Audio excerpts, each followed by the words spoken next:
Costa. Thank you very much, Mr. Chairman, and thank the ranking member for this hearing. It's important, and I want to kind of go beyond bridging the gap between East and West. Turkey has been a challenge, and you talked about the good, the bad, and the complicated, I think. Previous witness, I apologize if I'm asking questions that have already been asked, and please let me know. But I am very perplexed and troubled by the Turkey's influence and its unwillingness to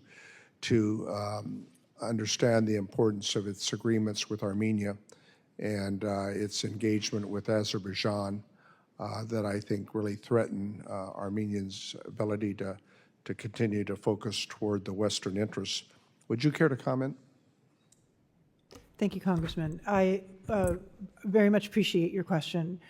Turkey has an opportunity to help resolve a tragic, long-standing dispute. They and do, instead, but they've not been helpful. Their history's not been there. Exactly. Instead, Turkey helped to arm Azerbaijan to the point where President Aliyev believed and had a military advantage. And rather than continuing to work with the international community, Turkey included for a peaceful resolution of the unresolved dispute Well, to balance to allow that. What role this administration is going to play in supporting Armenia's efforts there. Nagorno-Karabakh, which you both referenced, was outrageous what they did there. 120,000 refugees that are now in Armenia, and not recognizing that historic artsakh, as the Armenians like to refer to it as. I want to switch about Ukraine here. Some of my colleagues here on the other side talk about that we should leave the war in Ukraine to the president. I don't subscribe to that. I don't think they did so when Joe Biden was president. I think Congress must assert its role during the oversight responsibility on behalf of the American people. Russia was the aggressor that invaded Ukraine. Putin is the dictator. Russia is a syndicate masquerading as a country with a mob boss called Putin. And I think if you look at through those lens, that prism, you understand the dynamics that we're dealing with here in trying to reach a peace.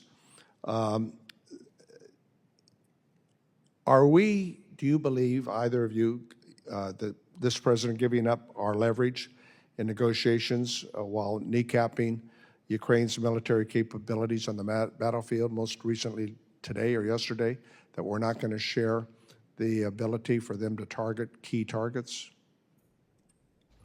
Congressman, President Putin believes he is winning.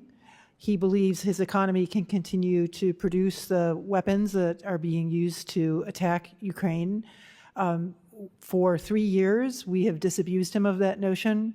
And to get leverage, to get President Putin to the table for a peace agreement, which I believe a just peace agreement would be in Ukraine's interest because it allows Ukraine to return on its path of Euro-Atlantic integration. You need to impose costs on President Putin, economic and military costs. So when you hear the Vice President's comments at the Munich Summit, Security Council, when you hear the vote on the UN last Monday, siding with autocrats and dictatorships against our democratic allies, when you see the debacle on Friday, would you say this is either gross incompetence or malign intent or neither in terms of what we need to be doing to reach a ceasefire, ultimately to get a peace agreement between Ukraine and Russia?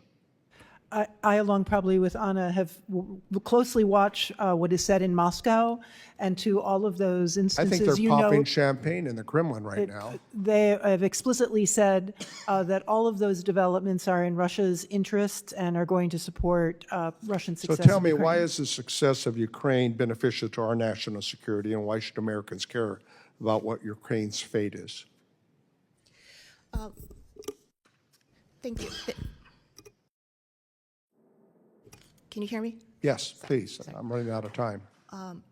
Success of Ukraine is vital to our national security interests because if Russia is not stopped in Ukraine, NATO and Europe at large will most likely have to face a bigger war in Europe. Georgia and Moldova and possibly the Baltic states, they've already undermined the Romanian presidential election We know what Putin's intentions are. He's made it clear.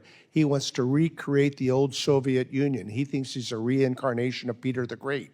That's the bottom line, and that's what we should understand when we're dealing with Russia.